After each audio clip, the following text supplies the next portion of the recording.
A man at a parking lot demanded I give him my spot, yelling, "I have a nicer car, so I should get priority." I refused, parked, and walked into the restaurant only for him to follow, still complaining. The host looked up, smiled at me, and said, "Miss, your reserved table is ready." The man's jaw dropped as he realized I was the owner of the restaurant he had just walked into. It was a chilly evening in Chicago, and I was heading to my restaurant, the Windy Gourmet, for dinner. After a long day managing the place, I liked to relax and enjoy a meal there. As I drove into the parking lot, I saw it was almost full. Luckily, a car was leaving a spot near the entrance. I turned on my signal and waited. As soon as the spot was clear, I started to pull in. Out of nowhere, a loud honk startled me. A black Mercedes-Benz had stopped beside me. The driver rolled down his window. He was a middle-aged man with slicked back hair, wearing an expensive suit. He looked angry. "Hey." "I was waiting for that spot," he said loudly. I was surprised. "I'm sorry, but I didn't see you waiting. I was already pulling in." He scoffed and glanced at my car. "Look, lady, I drive a Mercedes. It's obvious who should get priority here." I couldn't believe what I was hearing. "Excuse me?" "You heard me," he said, annoyed. "People with nicer cars should get the better spots. It's common courtesy." I took a deep breath to stay calm. "Sir, parking spots are first come, first served. I'm parking here." His face turned red. "Unbelievable," he muttered as I turned off my engine and got out. As I walked toward the restaurant entrance, I could hear him still complaining behind me. To my dismay, he followed me inside, his voice growing louder. "This is ridiculous," he fumed. "People need to learn their place." The hostess, Sarah, looked up from her podium. When she saw me, she smiled warmly. "Good evening, ma'am. Your reserved table is ready," she said. The man's rant stopped suddenly. He stared at Sarah, then at me, confusion and realization on his face. "Wait," he stammered. "You have a reserved table here?" I turned to him with a polite smile. "Yes, I do." Sarah, sensing the tension, added, "Ma'am is the owner of the Windy Gourmet." The man's jaw dropped. He opened his mouth as if to speak, then closed it again, clearly at a loss for words. "Right this way," Sarah said, leading me to my table. As I settled into my seat, I watched the man retreat to the bar area, his demeanor noticeably subdued. He avoided eye contact, focusing intently on the menu. The evening went on smoothly. I enjoyed my meal, chatting with regular patrons and staff. The incident in the parking lot faded from my mind until, midway through my entree, Sarah approached my table with a puzzled look. "Ma'am, the gentleman from earlier would like to speak with you. He's at the bar." I sighed, placing my napkin on the table. "All right. Let's see what he has to say." I walked over to the bar where the man sat with a glass of whiskey. He looked up as I approached, his expression a mix of embarrassment and regret. "Ma'am," he began, standing up. "I owe you an apology. My behavior earlier was out of line. I was rude and disrespectful." I studied him for a moment, noting the sincerity in his eyes. "Thank you for saying that." He nodded, glancing around the restaurant. "This is a beautiful place. You've done well here." "Thank you. It's been a labor of love." He hesitated before speaking again. "I hope you can forgive my earlier behavior. It was unbecoming." I offered a small smile. "Consider it forgotten. Enjoy your meal." As I returned to my table, I reflected on the encounter. It was a reminder that assumptions based on appearances are often misguided. Respect isn't dictated by the car you drive, but by the way you treat others. The rest of the evening went on without incident. As I prepared to leave, I noticed the man at the bar signaling for his check. Our eyes met briefly, and he offered a nod, which I returned. Stepping out into the cool Chicago night, I felt a sense of contentment. In the busy world of the restaurant business, moments of drama are inevitable, but they also offer opportunities for reflection and growth. As I drove home, I couldn't help but chuckle at the irony of the evening. Sometimes, life has a way of serving up its own brand of poetic justice. I showed up at the restaurant the next day just before the lunch rush. I had barely made it past the front door when Sarah, my hostess, flagged me down. Her eyes were wide. "You need to see this," she said. She handed me a printed-out one-star Yelp review. It was posted just a few hours earlier. I read it slowly. "Rude staff. Owner is arrogant. Thinks she's better than people. I was treated poorly because I drive a nice car. The place is overrated and pretentious." It was signed, Mark B. I recognized the name. The same guy from the night before. The Mercedes man. I felt heat rise in my chest. I had been calm. I had accepted his apology. I hadn't humiliated him. If anything, I had gone out of my way to be polite. And this is how he repaid me? I looked at Sarah. "Did anything happen last night after I left?" She shook her head. "No." He paid his tab and left. Quietly. I went into my office and pulled up the security footage.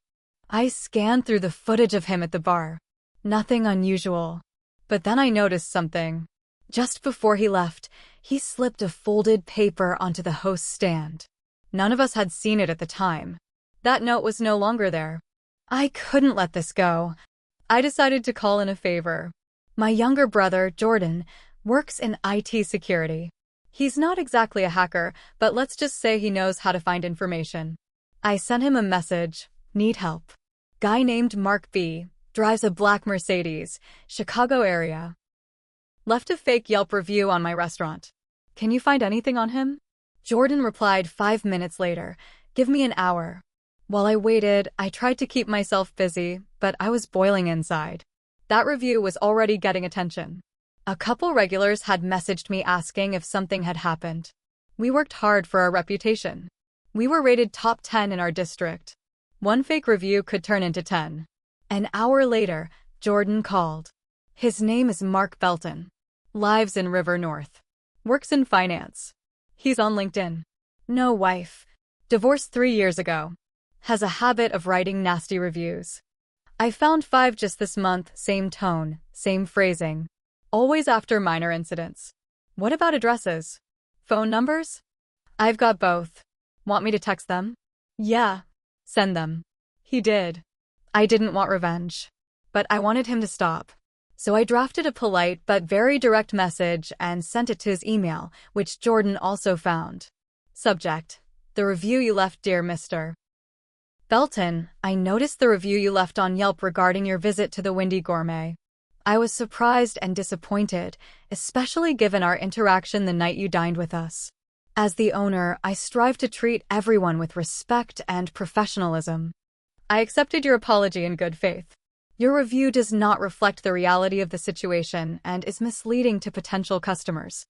I respectfully ask that you remove or update your review to reflect the truth. Otherwise, I may have to consider further action to protect the reputation of my business. Sincerely, my name, no reply. A day passed. Then 2. Then something strange happened. Our reservation system started showing a pattern of last-minute cancellations. 5 no-shows in one night. Then 6 more the following. Names that didn't show up in our loyalty system. I asked Sarah if she recognized any. She didn't. They were fake. Someone was messing with us. I looked up the IP logs from the reservation site. All the bogus reservations came from the same general location. River North. I was done being polite. I printed copies of his original apology note from the bar. We keep audio logs too, the review, and screenshots of the fake bookings. Then I called my lawyer. Can I do anything with this? I asked. She looked it over and said, you can't sue him for the review. That falls under opinion. But the fake reservations? That's interference with a business. And if you can tie it to him, it's harassment. I nodded. I want to take this to the police. Do it, she said. But let me draft a cease and desist first. That afternoon, I drove to the police station with everything I had. They took my statement and opened a report. An officer said they'd follow up within the week. That evening, I didn't go home. I stayed at the restaurant, sitting in the back office, watching the front security feed. Something in me said he might come back. He didn't know I had gone this far. At 9:23 p.m. a black Mercedes pulled into the lot. It was him. He didn't get out right away. Just sat there. Head down. Then he slowly stepped out, looked toward the building, and walked to the door. He didn't come in. He left a small envelope under the mat and walked back to his car. I waited until he drove off, then got up and grabbed the envelope. Inside was a note. I didn't think you'd fight back. You win. I'll delete the review. I'm done. Mark, I held the note for a long time. Then I walked back inside and sat down at my desk. He thought this was over. But something about that letter didn't sit right. It felt like he wasn't done at all. The next morning, the Yelp review was gone. I checked 3 times just to be sure. He really had taken it down. But the relief didn't last long. 2 days later, we got an unexpected health inspection. Unscheduled, no warning. It wasn't our usual guy either. This inspector was someone we hadn't seen before. Tall, serious, didn't smile once. He spent almost 4 hours going through every corner of the restaurant. We've passed every inspection for years, but this one felt different. He looked for problems, even where there weren't any. He cited us for minor things: a mop not hung correctly, a mislabeled ingredient in the storage fridge, one burnout light above the dish pit. Nothing serious, but it felt personal, like someone had called it in. I asked the inspector directly, "Did someone report us?" He didn't answer, just shrugged and said, "We respond to complaints as needed." When he left, he handed me a copy of the report. At the bottom, there was a tip-off line. Anonymous source. That night I sat in my car long after the restaurant closed, staring at my phone. Mark was behind it. I could feel it. People like him don't stop. They're used to control, used to power, used to everyone backing down. And when someone doesn't, they twist the knife. The police hadn't followed up yet. No word from my lawyer either. The next few days were tense. Business went on as usual, but I could feel it, like a shadow over everything. Then, another thing happened. One of our suppliers, someone we'd worked with for years, called to say they were delaying our delivery. They'd gotten a complaint about us, something about unsafe food handling. I asked who called it in. They wouldn't say. I checked our security logs again. Nothing. But I remembered something from my brother. When people get sloppy, they use the same tactics. Fake emails. Spoofed phone numbers. Patterns. So I called Jordan. "Hey," I said. "I think this guy is still coming after me. Can you dig deeper?" Jordan didn't hesitate. "Give me a few hours." He messaged me that evening. "Okay, this is big." I traced one of the reservation bots. Guess where it connects? Mark? Worse. A marketing firm. One that specializes in reputation management. I frowned. What does that mean? It means he hired someone. A third party. They create pressure. They flood review sites. Book fake reservations. Even send anonymous complaints. You're saying he paid someone to screw with my business? Exactly that. Want the company name? Yeah. He sent it. I Googled it. It looked clean, sleek website, testimonials, buzzwords. Online image defense. Crisis containment. Corporate PR recovery. I called the number listed. A woman picked up. Professional, flat tone. "Thank you for calling Ethos Strategies. How can I assist you?" I gave a fake name. Claimed I wanted help managing a competitor who had been disrespectful to me in public. I kept it vague. She said, "We offer packages ranging from soft pushback to aggressive containment strategies. All activity is legally protected and deniable." That was all I needed to hear. He had hired them. After being called out in public, after his ego took a hit, he decided to go nuclear. And I was his target. I called my lawyer again. This time, she didn't hesitate. "We're moving forward." He's crossed the line. Send me everything: emails, recordings, copies of the new citations. If he hired someone to harass your business, that's a civil case and possibly criminal. The next day, I walked into the restaurant and found one of my chefs, Rico, standing by the back door with a phone in his hand. He looked shaken. "Someone left this on the loading dock," he said. It was an envelope. Just like before. Inside was a photograph. It was of me, taken from across the street, leaving my house that morning. No note. Just the photo. I stared at it for a long time. I didn't speak. I just nodded and walked back inside. The game had changed. It wasn't just business now. It was personal. That picture of me leaving my house stayed in my mind the rest of the day. I couldn't focus on anything. My hands shook when I typed. I double-checked every lock in the building.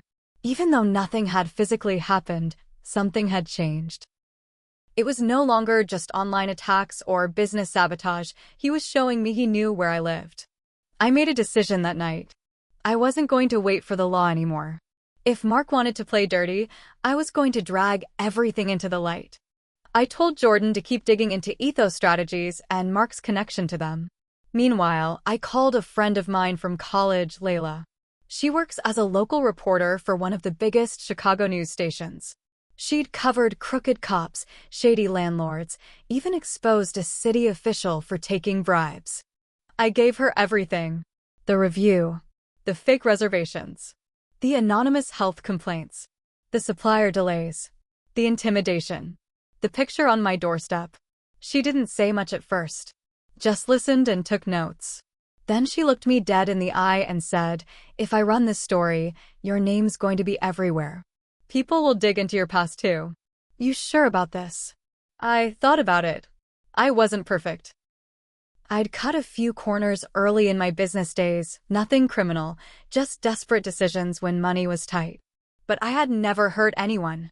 I never took shortcuts with people's safety. "I'm sure," I said. Layla worked fast. Within 3 days, the story was ready.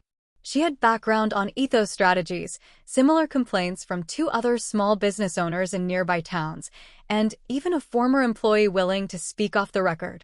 She showed me the final piece before it went live. It was damning. The next morning, I woke up to 47 unread messages. The story had aired. The headline was brutal. Private reputation firm tied to harassment campaigns. Local restaurant owner speaks out. My face was on the screen, but so was Mark's. She'd managed to link a payment from his account to ethos strategies through a leaked invoice. She didn't have to say everything. The facts spoke for themselves. Within hours, Ethos's website was taken down.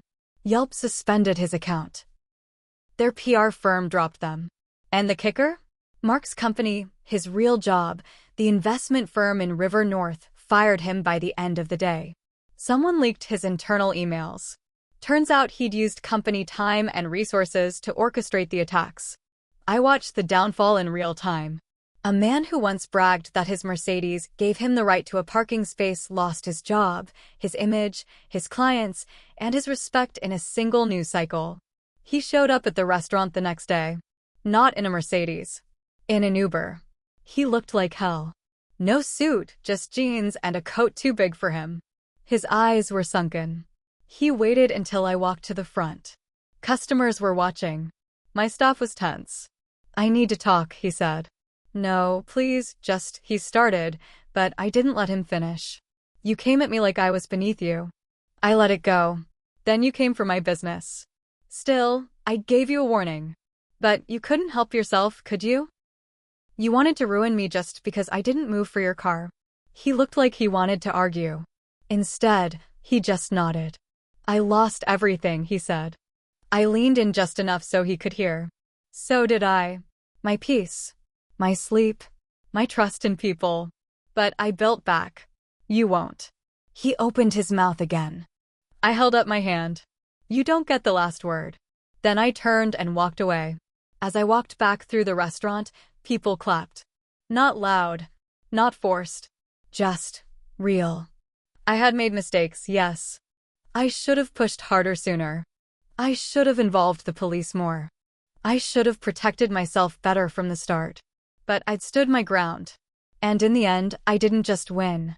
I burned the whole damn game board. And left the ashes behind.